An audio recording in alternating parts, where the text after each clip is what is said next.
Welcome to Afrodad Stories, where I, Afrodad, narrate stories found all over Reddit. Today's story is called 18 Years Gone, Time to Start My Real Life. This is a two-part story, and it is created by Storyteller13. Link is in the description to Storyteller, and if you enjoy, don't forget to like and subscribe, and maybe share. Here we go. 18 Years Gone, Time to Start My Real Life, Part 1. My son will be 18 in a few weeks. A month after that, he is moving away to college.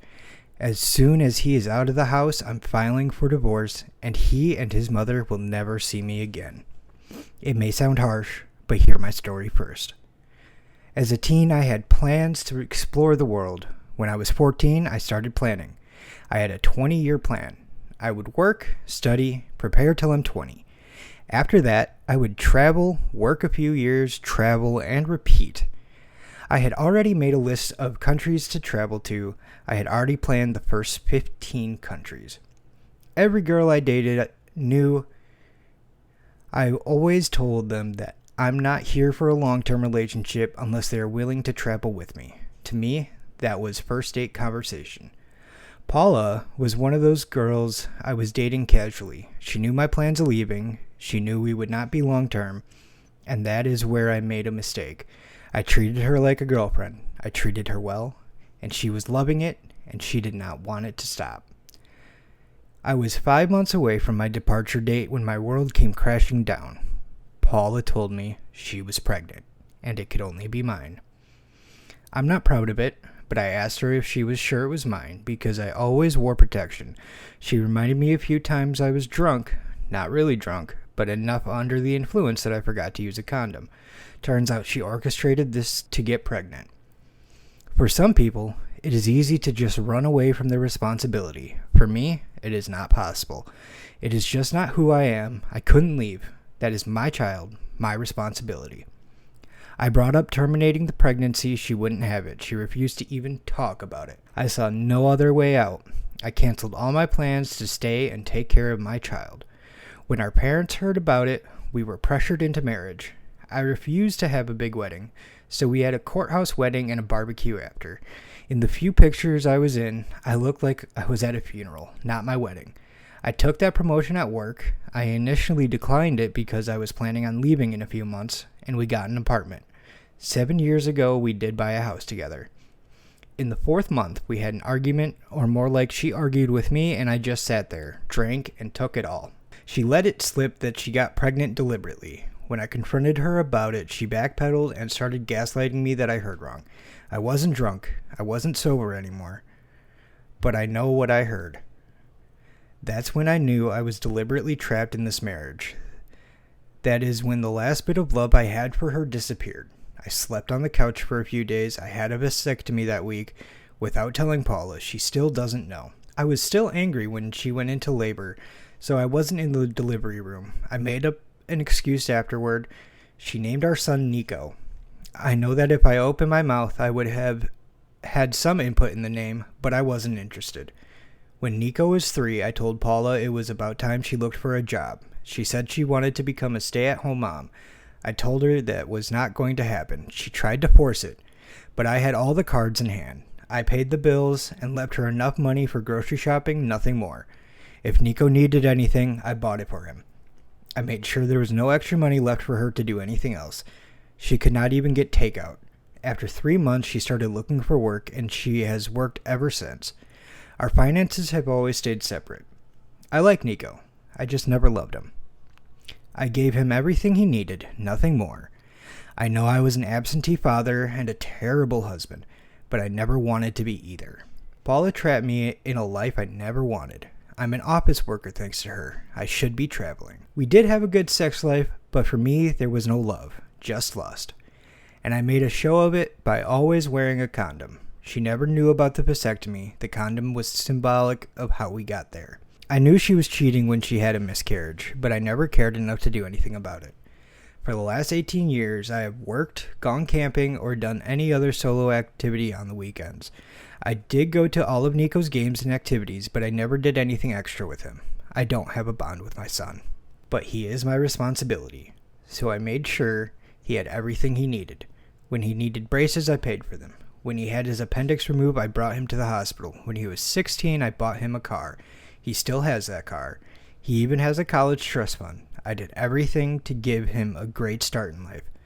As soon as he turns 18, I am not responsible anymore. I already signed the divorce papers. They will be served as soon as Nico leaves for college. I've already packed everything I want to take with me. I've sold my things that have the most value, and I'm leaving the rest. I have my ticket to Puerto Rico. From there, I'll travel to Venezuela, and after that, I will see. For 18 years, I was trapped in a life I never wanted. In a marriage I never wanted. With a son I never wanted. Doing a job I never wanted. All because Paula was selfish. Now that my responsibility is over, it is time for me to be selfish. So I personally have a very strong connection to the story. My second girlfriend tried to actually trap me. When I started dating her, she was already pregnant and cheating on me. And this just brought up a bunch of trauma, and I'm happy I didn't have to go through that. I'm happy I'm with my wife, and I have my 2 beautiful children. But now, it is on to part 2 of 18 Years Gone. Time to start my real life. Nico went to college 2 weeks ago. His mom went with him for a few days to help him settle in. I stayed home. I decided to do the mature thing and talk to Paula about the last 18 years and why I'm leaving. Originally, I wanted to just disappear without a word, but my friend Greg convinced me the mature thing to do was to have a conversation and close off that chapter of my life. Last night, I sat her down and presented the divorce papers. She was surprised and immediately started sobbing. I told her everything. That I know she baby-trapped me, that she trapped me in a life I never wanted. I told her that now that Nico is 18 and off to college, I'm leaving this life. I told her that I never wanted this life. I hate my job. I never wanted in this marriage. My dream was always to travel, and she took that away from me. She asked me if I ever loved her or this life. I was honest with her and told her that settling into the life and not running from my responsibility does not mean I loved it. She told me that I seemed happy the last few years. I told her I was, but that was because I was counting down the days to today, the day I'm leaving. She asked me if I ever loved Nico. I asked her what she thinks. He was the tool used to trap me. He is a likable kid. I like him as a person, but I could never love him. When she said she loved me, I laughed at her. I told her she doesn't know what love is, because if she loved me, she would support me in my dreams and not trap me in a life I never wanted. She would never cheated on me in our marriage. She didn't deny it, but asked me how I knew. I told her about the miscarriage. I had a vasectomy when she was still pregnant with Nico, so if she got pregnant, it had to be from someone else.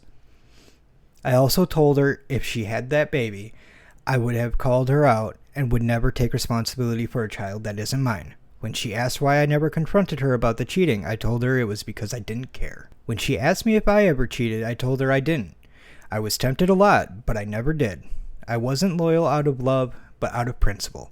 If I had cheated, I would be just as bad as she is. I would have lost all respect for myself. She asked me if I ever loved her. I said I did. When she was my girlfriend, before she trapped me, I did love her. And I would have taken her with me on my travels if she wanted to be a part of that life. But she chose to destroy my dreams and the life I was planning for. And when I found out it was no accident, I lost all love I had for her. She said she knew she tricked me, but she hoped I would learn to love her over the years and could be happy. I think my response made her finally realize what she did to me. I said I planned and prepared for my life for years. I was supposed to be on the other side of the world by now, but you trapped me here, in a marriage I never wanted, with a child I never wanted, doing a job in some office I never wanted. Do you really believe I could learn to love you after that? Do you really believe I could be happy stuck here? When I leave here, you will never see me again. I finished the conversation and went to Nico's room. I asked her one last question. Looking back, 18 years in a loveless marriage, was it worth it? She never answered. This morning, I didn't see her, but I did find the sign divorce papers on the kitchen table. I already have everything packed, and I will be dropping those papers off at my lawyer later. I am gifting her my half of the house. I don't want it. I don't want to be tied down. After breakfast, I will close the door to this house forever. Tonight, I'm sleeping in a hotel. Tomorrow, I'm flying to Puerto Rico, and my life, my real life, will finally begin. I have to say, for a story like this, I enjoy it. I know I was talking with the author to make sure to give credit where it's due, and get permission. This story is a first. There is a second story that I will be reading in another video. I want to hear your guys' thoughts on this story. What would you do if you were trapped in a relationship like this? I am one with the main character here. I will take care of that kid. Personally, I would find a way to love the child. I mean, I love my 2 kids. I would not change the world for them, but it is crazy to think about that this stuff actually happens. This story is fiction. I want to tell you that right now. This is a fiction story. It's not real, but there are people that go through this every day, and that just blows my mind. Let me know down in the comments what you thought of this story. My next video will be the second story from this author. It is from the son's perspective, and it's called I Was Born to Trap My Father. Have a good night, good evening, good morning, good day.